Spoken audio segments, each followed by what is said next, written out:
Do you remember the classic movie musical Singing in the Rain? That iconic scene with Gene Kelly dancing in a downpour and looking happy to be doing so? Well, on the morning of Saturday, November 23rd, Arlington put on its own version of that scene.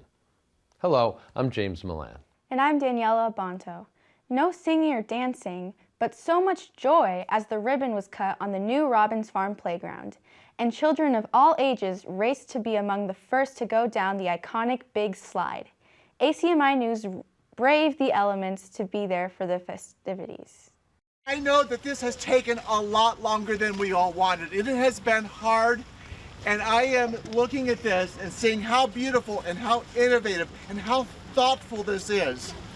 I had many conversations with the town manager about the progress of this. As Natasha said, we had a lot of unexpected challenges, but we were determined to get this right.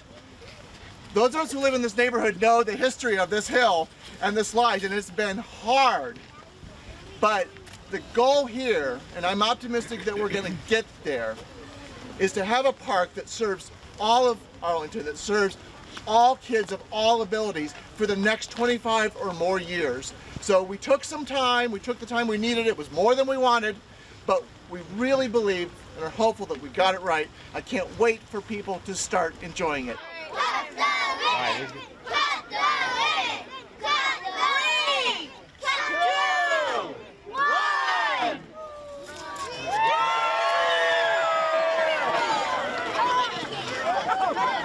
There were different times at different moments where we faced a variety of challenges. We had the installation of the slide, and we had a couple of hiccups there that happened and some elevation points. It's really challenging to build such a beautiful and inclusive playground into a hillside structure. So, we had hiccups, but we had a great team, JJ Fallon, as well as our design team, agency, landscape, and planning, who just all came together, and we just made decisions, and our goal was to make this safe, inclusive, and accessible for people of all ages, backgrounds, and abilities, and I think we did that. The goal of inclusion that the community started with has been a really powerful driver, and so you can see that in the way that the path winds up the hill, has multiple opportunities to engage with sensory experiences, to pause and to look at the view, to climb up and shortcut that experience, and then to access all of the features. So that inclusive path is a key foundation of the design. And then the slide, which was so iconic and part of the original design and really beloved by the community, has been restored and made durable for the long term. And that was probably the most challenging from a construction, detailing, and execution process, and partly why the project took a little longer than expected. It just takes a long time to get a detail like a 16-foot high slide right.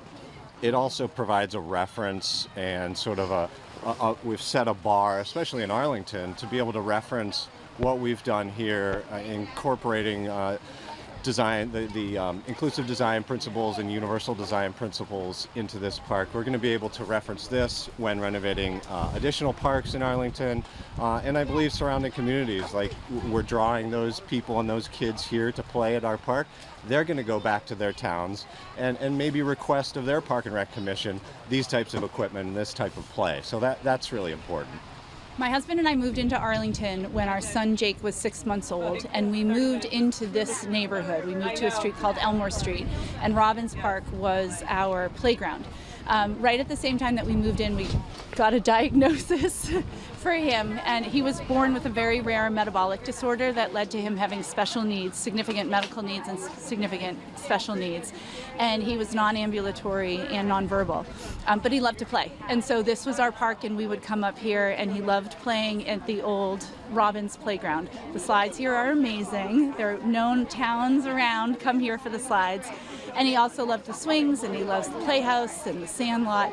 As he grew, he needed to move from a stroller to a wheelchair, and this playground became inaccessible. It was with mulch, and we couldn't move his wheelchair over. And as he grew heavier, we couldn't carry him.